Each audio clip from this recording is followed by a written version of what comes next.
Noai Mori, my name is Alistair Joshua. My student ID is S11114784. My subject major is geography, and the time of which I'm recording this video is on the 15th of October 2021.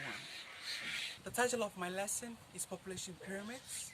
The lesson will take approximately 15 minutes, and what I intend for my students to achieve at the end of my lesson is for them to understand the differences between the more developed countries and the less developed countries with reference to the different types of population pyramids and have it reference to their own relevant contexts.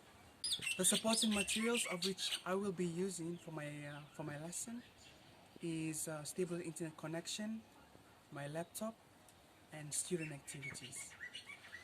What students will need for them in order to be part of this lesson is for them to have also stable internet connection, any type of gadget, which includes cell phones, laptops, tablets, and also a notebook for note taking.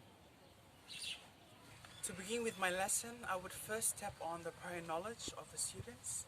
That is by seeking their own experiences, whether they have traveled overseas, or for those who have not, I would also seek experiences from them, from their own experiences in terms of the things that they have seen on social media or on the internet.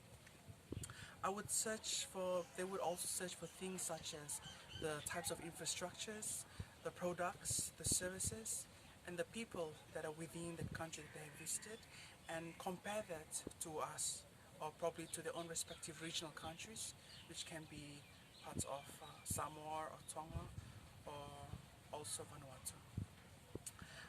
Also, they would also have the students to visualize their own experiences, as mentioned before. I would then show them two images, of which the first image portrays the basic shapes of the population pyramids. The reason why I'm using this is for students to have a comprehensive idea of what the population pyramids would actually look like.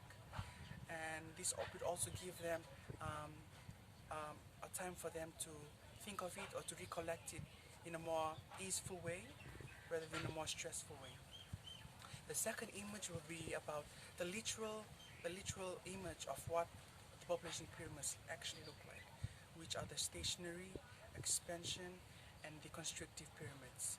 And so when they go on to the second image, they're already aware, already familiar with how they will look like. Hence, I will show them more key points of the parts of the population pyramids. Now I will have them divided into the respective breakout rooms, which will be assisted by the IT officer which is in charge, and they will be discussing about the activity questions. The activity has two questions.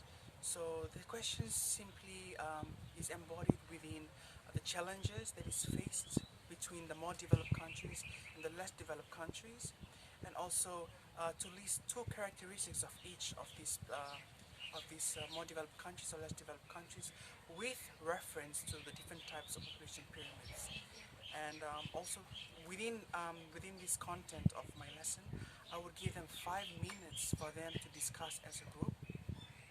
After they have returned from their breakout rooms, we will immediately begin with our discussions, from which the floor will be open for each group to present their own responses to the questions.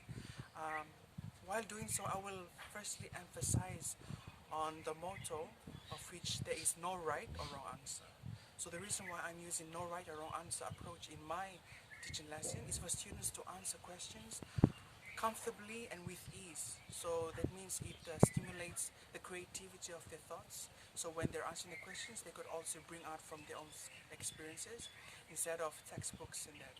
As we know, we Pacific Islanders, we are more contextualized and more communally based. Hence the reason why we present in such a manner. Thank you. Now I will give them a recap of the lesson, and we'll seek questions if they have any questions or doubts concerning the discussions that we've had earlier. And after that, I will give them an interesting fact of population generally, just to stir their curiosity, so that when they return home after class, they have the curiosity to get more interesting facts with concern to the topic that we've learned today. And apart from that, if there aren't any questions from the students, I will end the class officially. The students will be assessed on how well they engage during the group activity and their presentations. The students will be taught on a broad basis, where imagery is the key to the aspect.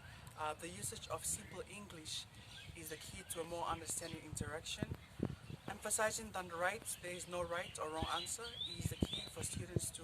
Students will be assessed on how well they engage during the group activity and presentations. The students will be taught on a broad basis, where imagery is the key to the aspect. The usage of simple English is the key to a more understanding interaction.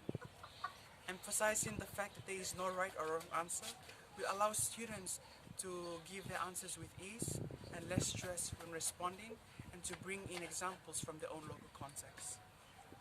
I have made reference to some information extracted online and some journals, and have cited them with proper citing methods, and have attached them on my documents for your perusal. Thank you for listening, and hope to hear from your end as well. Noaya Mafoyaksa.